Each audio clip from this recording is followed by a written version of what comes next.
Treach! Run, fetch some line. Ripper, Striker Bear and lash you to the post. Oh. Oh, devil!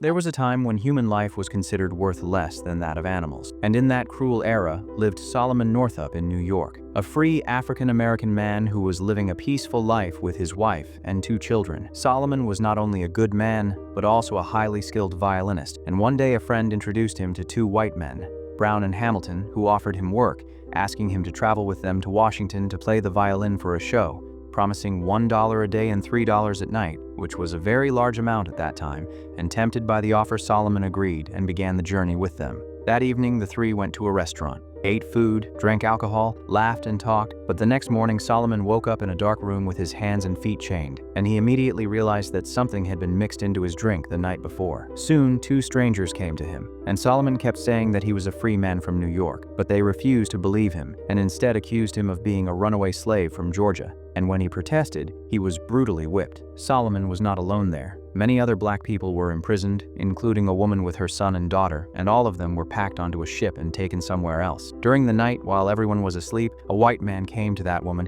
and out of fear for her children and complete helplessness, she was forced to go with him silently. But when another man tried to stop him, the white man stabbed him without hesitation, and by morning his dead body was thrown into the sea, because in that merciless world the life of a slave had no value. After getting off the ship, everyone was made to sit in a line, and names were called one by one. And when the name Platt was called, no one stood up, so the caller came to Solomon and asked why he did not respond. And Solomon said that his name was not Platt, but Solomon. Yet he fell silent because he knew that telling the truth would only bring more pain. They were then taken to a large house that felt like a showroom, except instead of clothes or shoes, human beings were being sold, men and women were stripped naked, and bids began. And during this, a man named Ford bought Solomon and also bought the woman with 2 children, who kept begging him to buy her children too, promising to serve him as a slave for life. And although Ford tried to take her daughter, the seller refused, saying the girl would sell for a higher price later, and the woman was separated from her children, her screams and pain echoing through the room while no one there cared. If Ford seems cruel, the truth is that he was among the few white men who still had a trace of humanity left.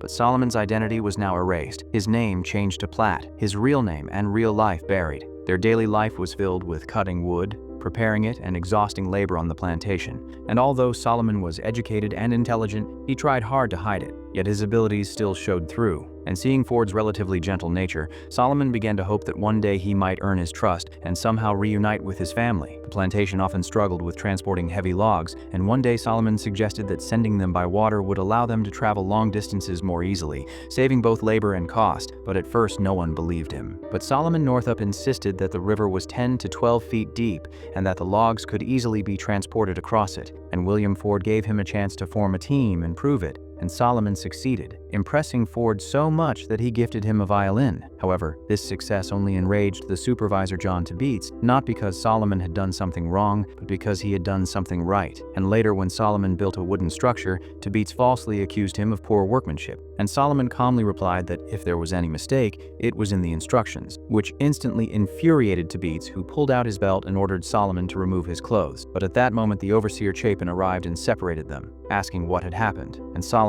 lied, saying the argument was over a tool. A short while later, Deepens returned with 2 other men, tied Solomon's hands and feet, placed a noose around his neck, and hanged him from a tree, leaving Solomon gasping for air and struggling desperately to breathe, until Chapin returned again, raised his gun, and forced them to back off, declaring that Ford held a mortgage on Platt and killing him would cost Ford his money, meaning Solomon's life was spared not because he was a human being, but because he was valuable property. The most horrifying part was that Chapin did not cut him down, and Solomon remained hanging from the tree for hours, the noose tight around his neck, his toes barely touching the ground as he fought to stay alive, while people passed by without even looking, because his life meant nothing to them, until finally, after many hours, Ford arrived, cut the rope, and took Solomon to his house, but told him plainly that Deepens would not stop and would surely kill him, and that staying there was no longer safe. Ford revealed that he had sold Solomon only to save his life, and Solomon begged him, saying he had once been free and wanted to go home. But Ford sighed and admitted that he was deeply in debt, and could not grant him freedom, leaving him with only one option: to keep Solomon alive by selling him to another plantation. This is how Solomon's life came into the hands of Edwin Epps, a brutally cruel master where the work was cotton picking, and every evening the slaves were weighed, and anyone who picked less than 100 pounds was whipped. And among them was a woman named Patsy, who could pick up to 250 pounds a day, earning Epps's praise for her skill, though his intentions were filthy,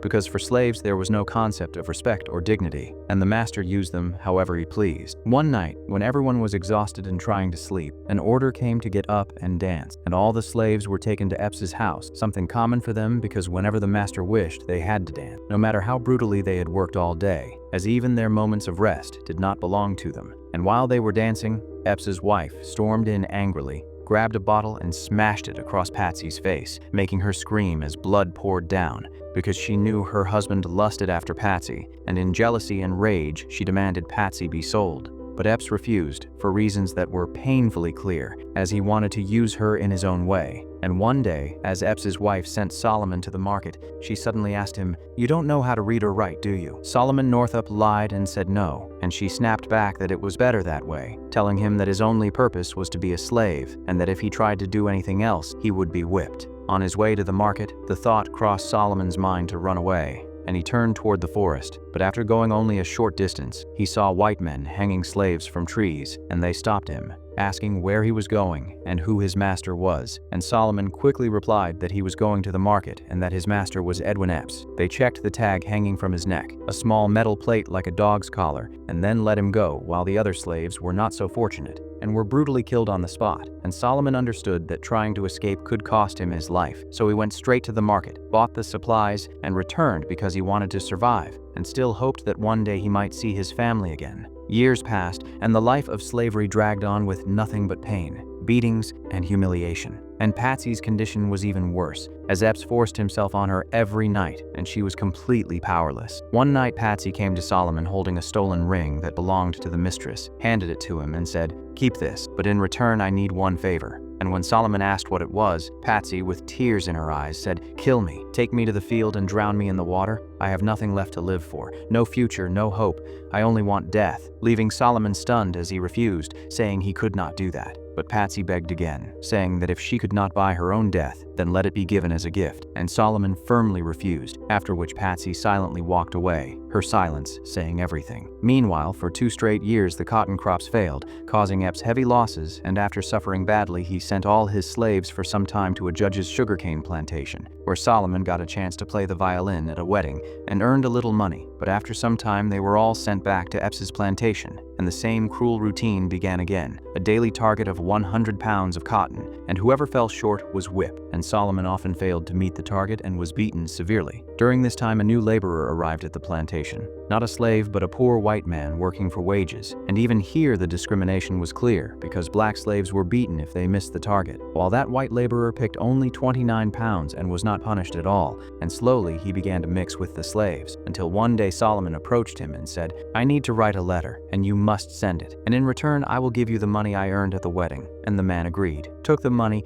and told him to bring the letter in 2 days. It was an extremely dangerous plan, because if Epps found out, both of them would be killed, but Solomon had no other hope left. A few days later, Epps came to Solomon drunk, holding a knife, roaring that he had heard one of his slaves could read and write. And Solomon calmly asked what he meant, as Epps accused him of planning to send a letter, but Solomon cleverly lied, saying it was all made up and that the man wanted to become a supervisor and was inventing stories against him. And Epps believed him, warning that otherwise he would have killed him on the spot. And as soon as Epps left, Solomon burned the letter that held all his hope. And as the paper turned to ashes, so did his dream, leaving him with nothing but a life of beatings, humiliation, and disgrace. And the worst punishment of all was that he could no longer trust anyone. Days passed, and one day Patsy suddenly disappeared from the plantation, causing Epps to panic as he believed she had run away. And after searching everywhere, Patsy returned on her own, driving Epps mad with suspicion. He demanded to know where she had been, and Patsy replied that she was just in the fields. But Edwin Epps did not believe her and began beating her, and when Solomon Northup tried to intervene, Epps struck him as well. until Patsy finally told the truth, saying she had gone to Master Shaw's plantation because she did not even have soap to bathe, and the filth and stench had made her hate herself. Yet even this did not calm Epps's rage, as he tied Patsy to a tree, ordered her clothes removed, handed the whip to Solomon, and commanded him to lash her until blood came out. Solomon's hands trembled as he struck lightly, but Epps raised his gun and shouted to hit harder or he would kill them all, and helplessly Solomon whipped Patsy's back until her skin was torn apart, after which Epps himself took the whip and beat her with such savage cruelty that she collapsed unconscious, her body drenched in blood. And this act shattered Solomon's soul, and that night, broken and hopeless, he burned his violin, the last symbol of his past life and his dreams. Around this time, a new man arrived at the plantation. Samuel Bass, not a slave, but a hired worker, different from the rest because he was fair-minded and compassionate. And one day while working under the sun, Epps offered him alcohol, which Bass refused, and sensing something unusual, Epps told him to speak his mind. And Bass calmly said that Epps could see his sweat and exhaustion, but not the suffering of the slaves who had worked their entire lives for him, reminding him that they were human beings, not property. And Epps laughed, saying this would never change, to which Bass replied to imagine how it would feel if their positions were ever reversed. Solomon watched silently, and for the first time in years, hope stirred in his heart, and later Bass asked him if he wanted to say something. And though frightened by past betrayals, Solomon finally whispered that he was not a slave, revealing that he was born free and had been kidnapped and sold into slavery, and begged Bass to send a message to his family so he might regain his freedom. And though Bass knew how dangerous this was for both of them, he agreed, saying he would be glad if Solomon gained his freedom. Months later, Bass left the plantation, and one day while Solomon was working in the field, a carriage arrived and two men stepped down, one of them a sheriff who asked among the slaves who was Platt, and Solomon stepped forward, and the sheriff pointed to the man beside him, and asked if he recognized him. And Solomon looked closely as his eyes lit up, recognizing Mr. Parker, the shop owner from New York, where Solomon used to shop with his family. And when asked if Platt was his real name, Solomon answered that his true name was Solomon Northup, correctly answering every question in detail, proving he was a free man who had been enslaved by deception. And overcome with emotion, Solomon embraced Mr. Parker, tears streaming uncontrollably. And as he moved toward the carriage, Epps tried to stop him, but Parker warned him sternly that if he even touched Solomon, he would destroy him in court, forcing Epps to step back as Solomon finally escaped that hell. Suddenly, a voice called his name,